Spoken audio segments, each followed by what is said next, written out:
A música tema do nosso podcast se chama Deixe-me Viver.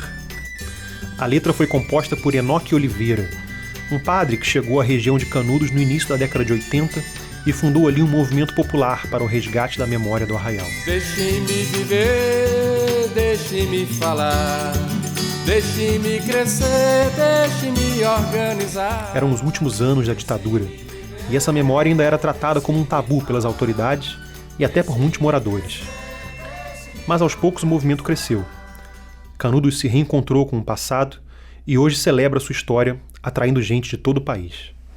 Este episódio, o último da série, conta um pouco da história dessa transformação e mostra o que pode significar, hoje, ser de Canudos. Você está ouvindo o podcast Sertões, Histórias de Canudos.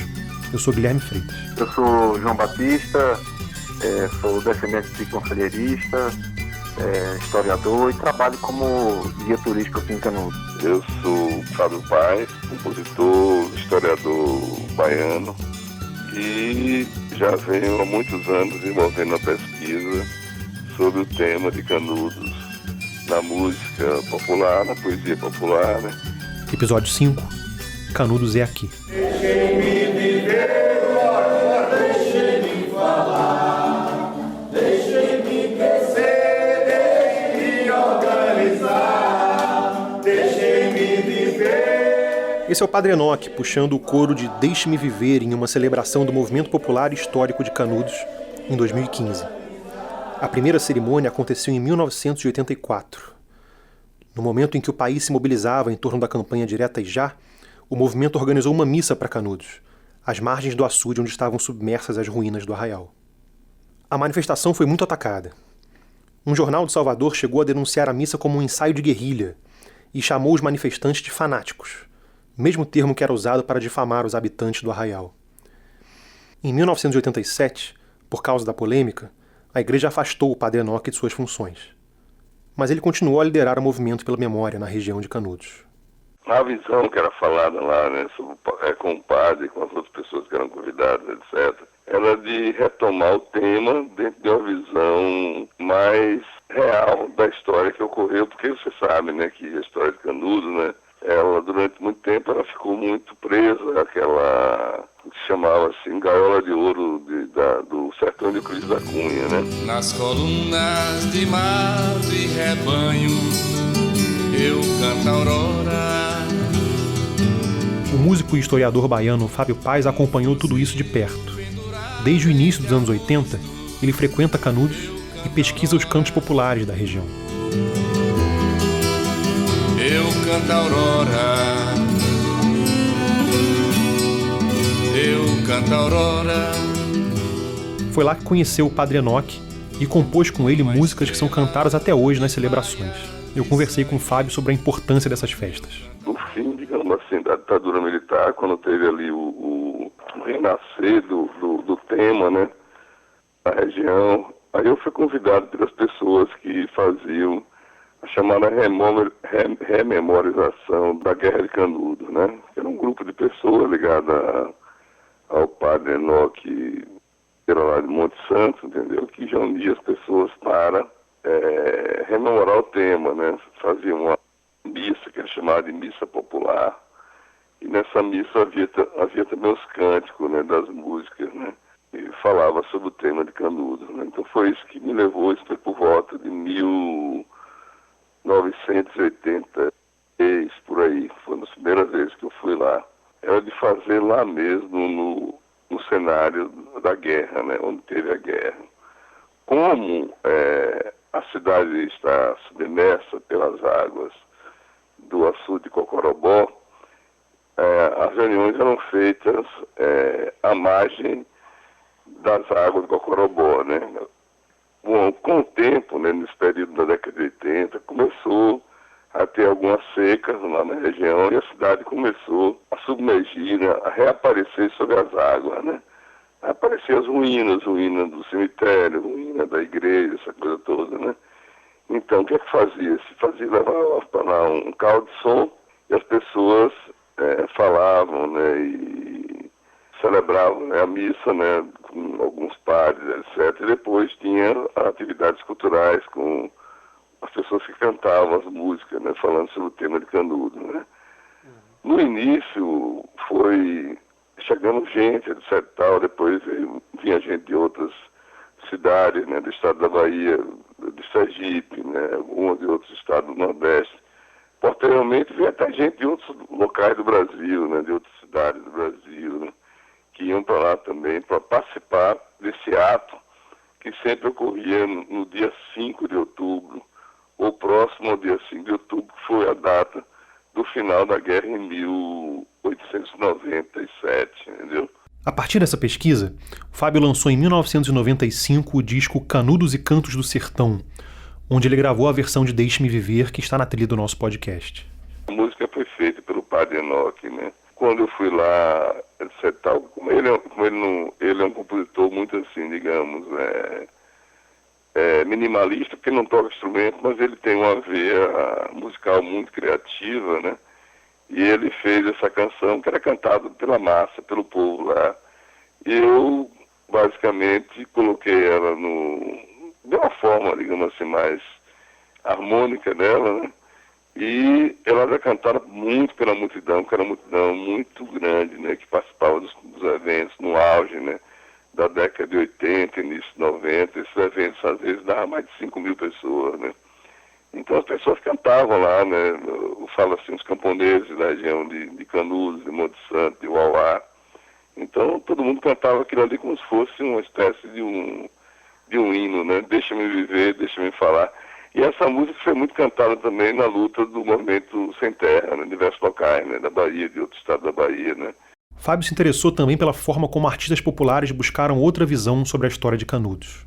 Luiz Gonzaga, por exemplo, gravou em 1960 o forró Capitão Jagunço, sobre um personagem mal visto no arraial porque traiu o conselheiro e passou para o lado das tropas republicanas. Não é mentira, não é mentira, não.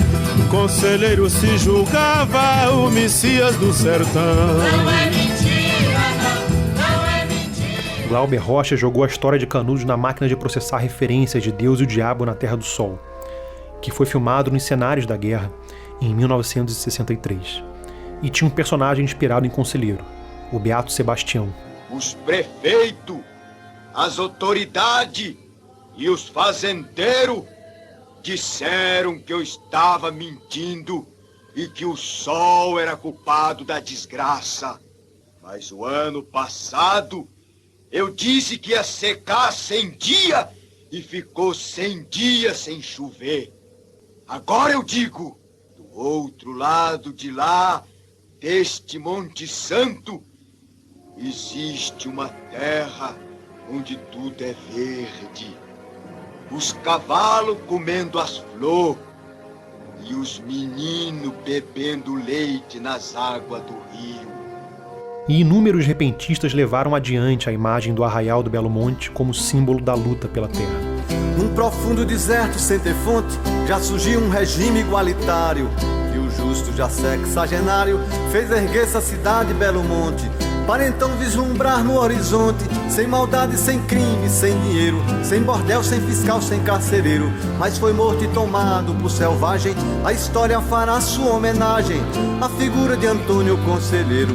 A história... Repentistas, cantadores, poetas populares desse período sempre procuravam fazer uma imagem do que foi Canudos, né, voltado para os conselheiristas, né? Aí eles falam do Antônio Conselheiro como uma pessoa que queria lutar pelo amor, etc. tal, por uma vida melhor no sertão, né? Que o pessoal daqui foram para lá, foram inclusive para mandar bala para o povo de Canudos, né? Então isso vai ficando claro em todos os cantos, e todos os outros cantadores, artistas, né? Que é o exemplo, por exemplo, do Glauber Rocha, né? Que vai fazer também ali o Diabo na Terra do Sol, vai filmar a cidade histórica de Canudos antes de ela ficar submersa nas águas, né? Sempre havia o interesse de colocar ali o conselheirista como um progressista, um homem que lutava por um Brasil mais justo e mais includente, igualitário. Então isso passou, eu creio que até hoje, né, há ainda essa ideia, né, diferente daquela. O conselheiro hoje é visto até como um herói, né, lá na cidade de Canudos, né, Ninguém tem mais aquele preconceito, né, contra o Antônio Conselheiro, que muita gente achava que era um desajustado, um fanático, né, e que não queria transformar nada, né. Então essa visão transformadora, essa visão revolucionária, essa visão que o Glauber percebeu, passa a ser percebida também pelas pessoas da região. Um desses moradores é João Batista Lima. Ele nasceu em Canudos em 1986, quando o movimento de resgate da memória local dava os primeiros passos. Na escola, a história da cidade era contada do ponto de vista dos vencedores da guerra. Em Canudos, aqui nós fomos crescendo com a história, de certa forma, sendo um pouco apagada, escondida, né? Acabei crescendo sem ouvir muita coisa, né? Já na minha adolescência foi que nós fomos, assim, ouvindo um pouco dos relatos da minha avó, da minha bisavó, e quando eu entrei no colégio foi que nós tivemos, de certa forma, uma introdução, porque em Canudos nós temos a disciplina História de Canudos inserida na grade curricular do município, né? Uhum. Embora seja uma disciplina diversificada, né? É uma aula só por semana, mas assim, o que eu via sobre Canudos, na verdade, era só as 4 expedições militares, né? Sem uma abordagem crítica, mais reflexiva das coisas, então eu via muito isso.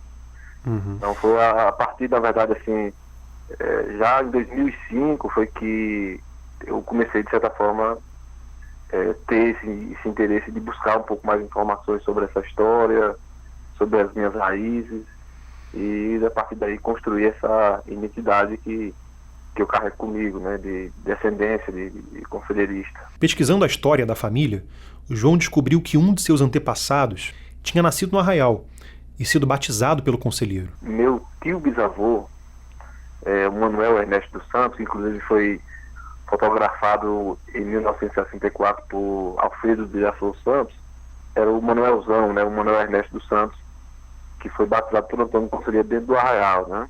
Então ele nasceu dentro do Arraial, foi batizado por Antônio Conselheiro, e no final da guerra a família, né, do meu tataravô, enfim, acabou saindo da guerra no período do cerco de 23 de setembro. Eles saíram e levaram a família, de certa forma, para fora da Belo Monte, né?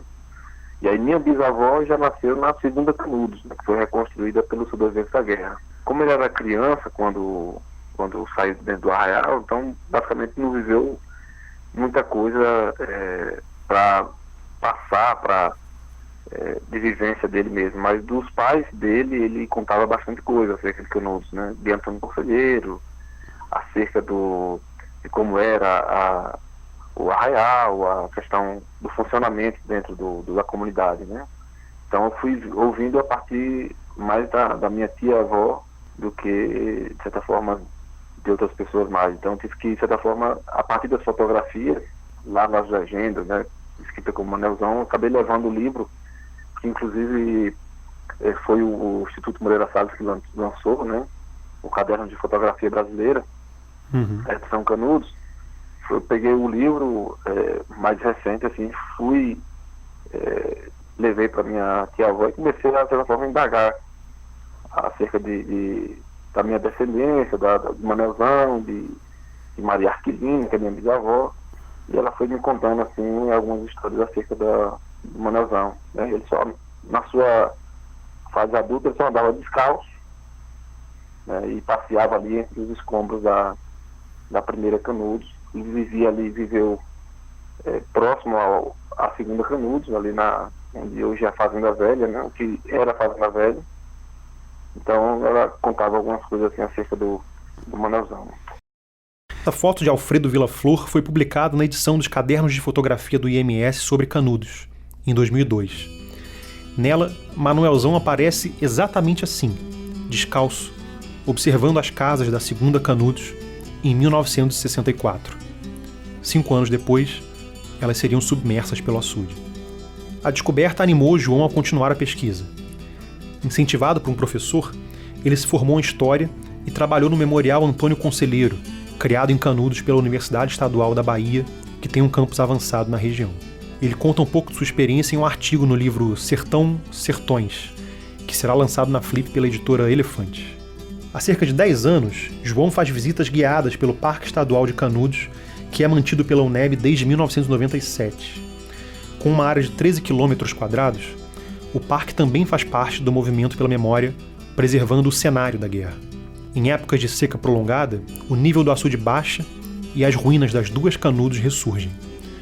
Quando isso acontece, os visitantes podem caminhar entre o pedestal onde ficava o cruzeiro mais importante do Arraial Conselheirista e os restos de uma igreja erguida pelos sobreviventes na Segunda Canudos. As pessoas, quando se deparam com o cenário da guerra e percebem o quanto aquelas pessoas sofreram em um lugar semiárido, lutando por liberdade, por dignidade, né?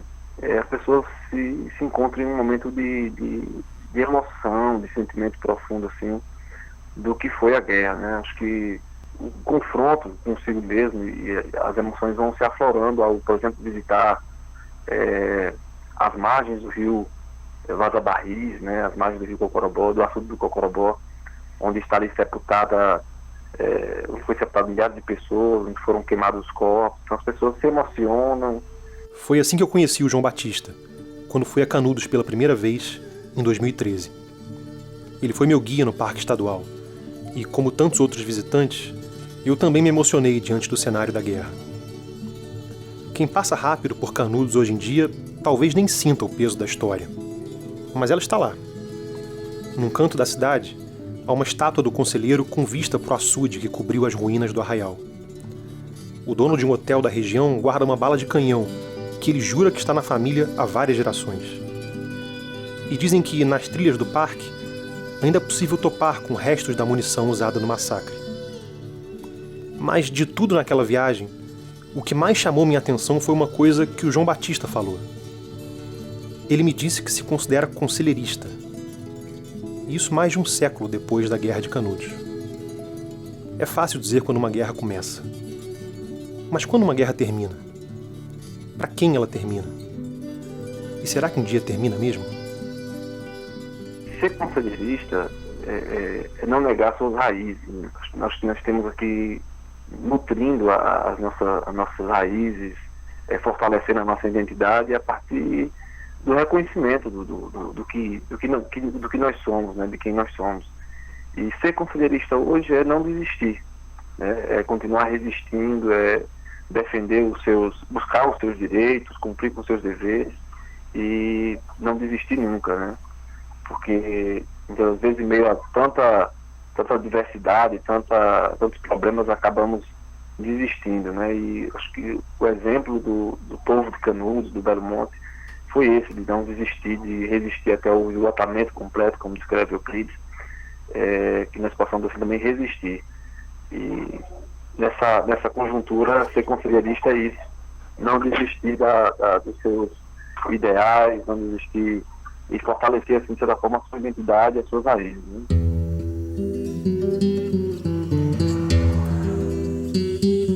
Fechemos este livro. Canudos não se rendeu. Exemplo único em toda a história. Resistiu até o esgotamento completo.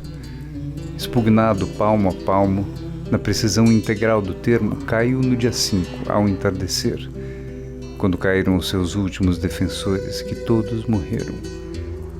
Eram 4 apenas, um velho, 2 homens feitos e uma criança, na frente dos quais rugiam raivosamente 5.000 soldados. Forremo-nos à tarefa de descrever os seus últimos momentos. Nem poderíamos fazê-lo, esta página. Imaginamo-la sempre profundamente emocionante e trágica, mas cerremo-la vacilante e sem brilhos. Vimos como quem vinga uma montanha altíssima. No alto, a par de uma perspectiva maior, a vertigem.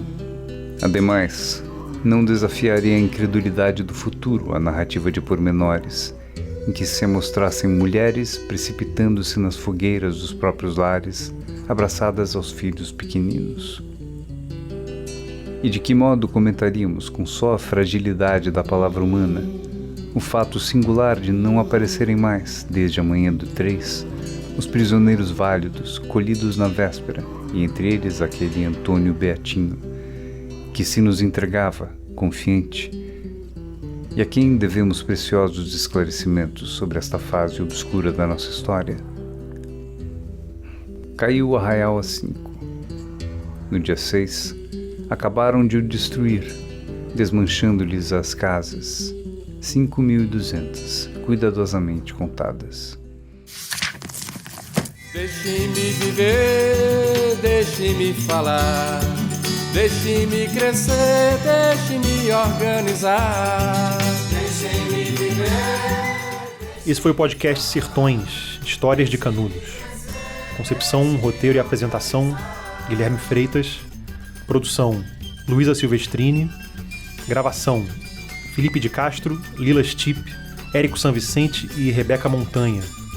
Mixagem e finalização, Cláudio Antônio. Locução, Fernando Alves Pinto. Trilha sonora, Fábio Paes. Registros em vídeo, Maria Clara Vilas. Identidade visual, Clarice Pamplona. Distribuição, Mário Tavares. Você pode saber mais sobre o podcast na nossa página na Rádio Batuta. O endereço é radiobatuta.com.br. E para conhecer melhor os acervos do Instituto Moreira Salles, acesse o site ims.com.br. Deixe-me viver, deixe-me falar, deixe-me crescer, deixe-me organizar. Quando eu vivia no sertão, aos pés de quem devia me mandar, gemia calo e dor nas minhas mãos. A canga era pesada pra levar. Deixe-me viver, deixe-me falar, deixe-me crescer, deixe-me organizar. Deixe-me viver, deixe-me falar, deixe-me crescer, deixe-me organizar. Aí apareceu pelo sertão um monte que passou a cativar, tão belo que ajuntou o povo irmão. Patrão e opressor não tinha lá. Deixe-me viver, deixe-me falar, deixe-me crescer, deixe-me organizar. Deixe-me viver, deixe-me falar, deixe-me crescer, deixe-me organizar. Canudos outra vez vai florescer, a vida como um galho vai frondar. A luta pela terra gera o pão, amores vão de novo começar. Deixe-me viver, deixe-me falar, deixe-me crescer, deixe-me organizar. Deixe-me viver, deixe-me falar, deixe-me crescer, deixe-me organizar. Canudo se espalhou pelo país, embora os tubarões queiram morder.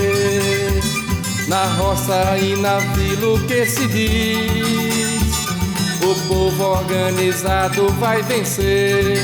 Deixe-me viver, deixe-me falar, deixe-me crescer, deixe-me organizar. Deixe-me viver, deixe-me falar, deixe-me crescer, deixe-me organizar. Deixe-me viver, deixe-me falar, deixe-me crescer.